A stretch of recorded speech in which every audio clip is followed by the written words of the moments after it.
Бактергеш сизге суроодо мына акыл өксөмөк кетип калды. Ошону сурап. Жанакы биринчи окууда караганда мен суроо бергенде акыл өксөмөк айтты эле. Биз медицина тармагында аппаратуралар сатып алыш үчүн баалуу кагаздар аркылуу алабыз депчи.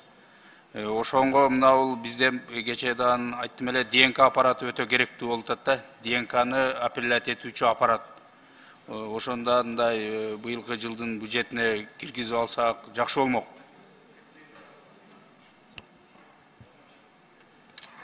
Урматтуу Айбек Тураталиевич, бул маселе боюнча биздин Каржы министрлиги тарабынан 20 миллион сом бөлүнгөн.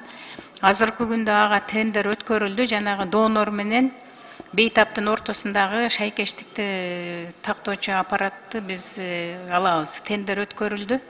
Акча маселеси чечилген. Нарамашында бул эки башка да. Мен ДНК боюнча жок. Аппарат боюнча сурап атам да. Туура, ДНК боюнча жок. Биз бул эмки жылга фонд высоких технологий бар Министерство здравоохранения. Ошонун деңгээлде 900 миллион сомго чейин көтөрдүк. Жыл сайын 350 миллион сом каралса, эмки жылы болсо 900 миллион сом. Ошон менен Минздрав карап берсе.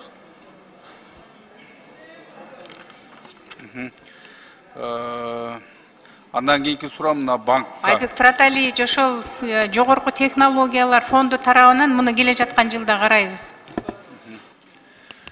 Банктар боюнча эмне себептен биздин чет өлкөдөгү жарандарыбыз акчаны доллар аркылуу салып, кайра бизден Кыргызстандан доллар менен ала албай жатат? Ал чара эмеге себеби киргизген тартыштык наличный доллар менен тартыштуу себебинен ошон үчүн ошондой бир чараларыбыздан болот. Азыркы учурда бирок жанагы геосаясий тенденция болгондон кийин доллар айткандай накталай доллар менен биякта биздин ички рынокто ошондой тартыш болуп аткандан себебинен ошондой болуп атат.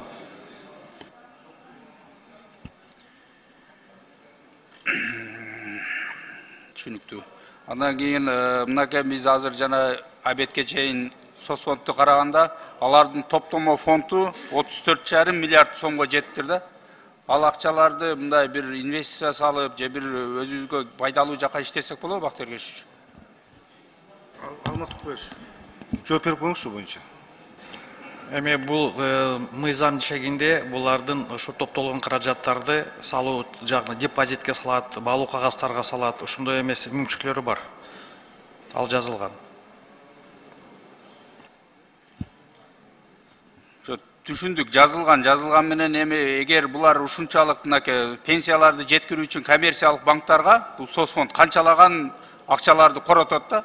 Эгер ушунча акчасы болгондон кийин булардын өзүнүн банк түзүүгө дагы мүмкүнчүлүгү бар экен да, анын өзүнчө банк түзсө болбойбу? Социалдык банк.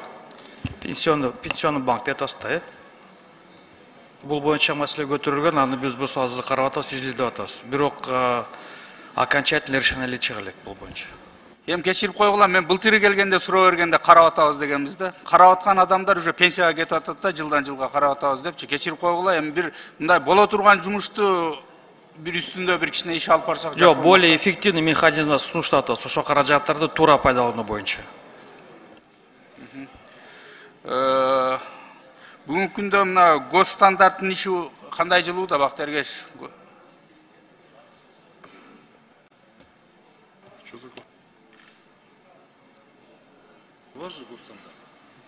Кайталап коесузбу сурооңузду?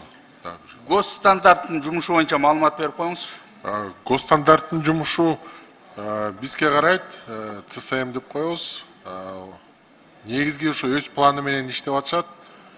Эгерде мындай толук маалымат керек болсо, биз кагаз түрүндө жибере алабыз сизге. Же негизги багыттар боюнчабы?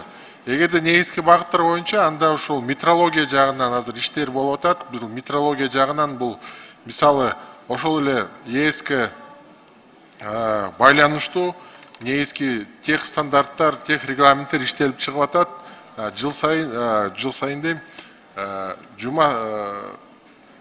бир жылдын ичинде несколько раз ошо киргизсеңиз, ошо стандарттарды ЕСтин стандартына ылайыкташтырып.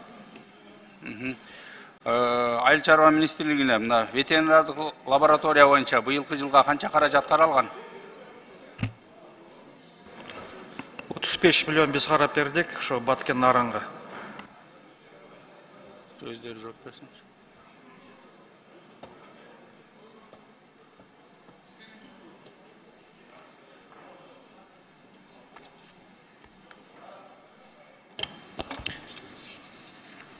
Айыл чарба министрлигинин реалдуу сектор башкармалыгынын башчысы Мурзабеков Бектур.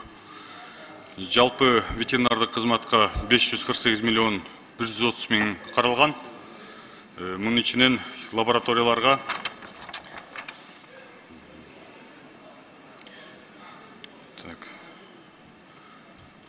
жалпы 22-17 статья боюнча приобретение медицинских товаров 96 миллион 562.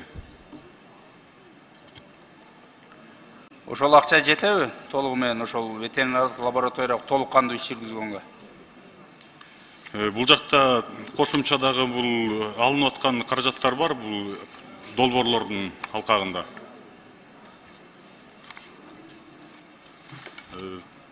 Айбек Туралиевич, лаборатория боюнча.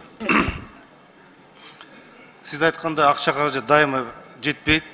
Бирок биз өзүбүзгө план койдук. Лабораториянын өзүн жогорку деңгээлге койбосок, биз эч качан дүйнөгө болгон рынокко чыга албайбыз.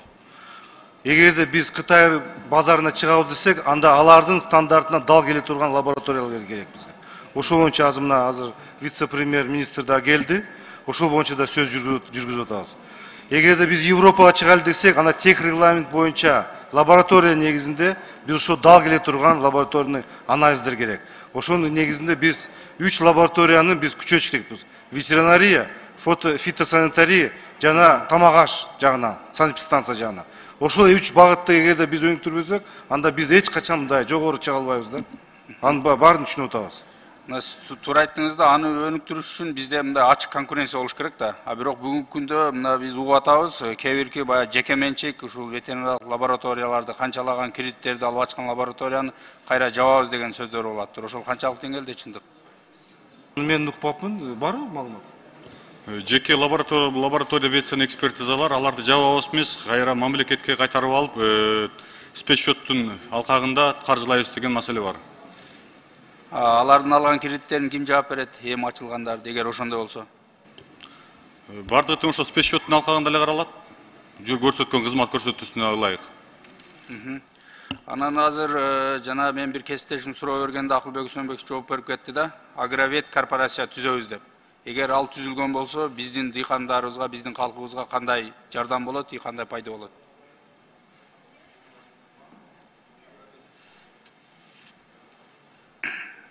Агропрод корпорация боюнча дедиңизби?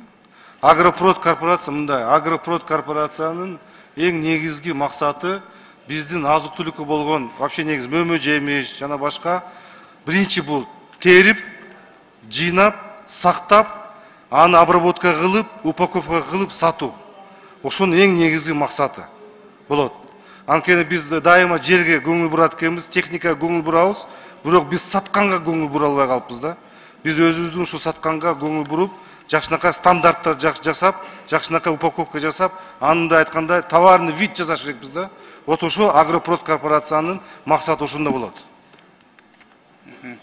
Азыр мына бизде бир Абдулла деген агабыз бага отургузуу боюнча өтө көп жумуштарды алып барып атат да. Ошонун менен мына Айыл чарба министрлигинин көз карашы кандай ошого? Бир жакшы бир проектилер бар экен. Ал көз караштар биз туура эле көрүп атабыз. Бир условия деген ой болуп атат бизде. Ошол багбаңчылык ким иштейм десе, бирок капельный орошение аркылуу иштеш керек деген ойдо болуп атабыз. Эгерде ошол багытта иштейм десе, анда ошол биз жардам берелик деп, арзан кредиттенби, жердин берүү боюнча ошондо жардам берейин деген ойдобуз. Билим берүү министрлигине Атабеков айыл өкмөтүнө Жаанбай Узакбаев мектебине былтыр сөз берген эле барып көрөм деп. Көрүп келдиңиздерби?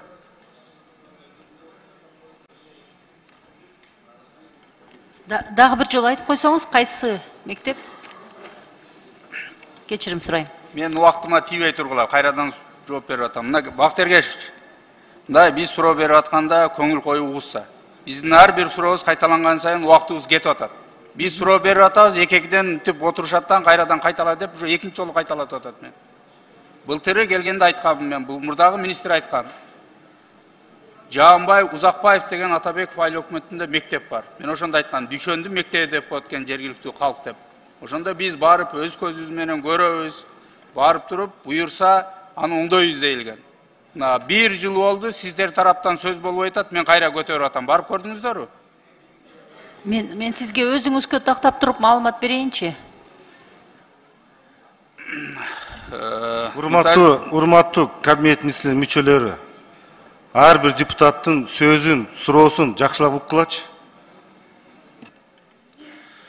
Нуртазин Алыкулович, эми сизге ишенип айтат окшойм, 1 жыл болду.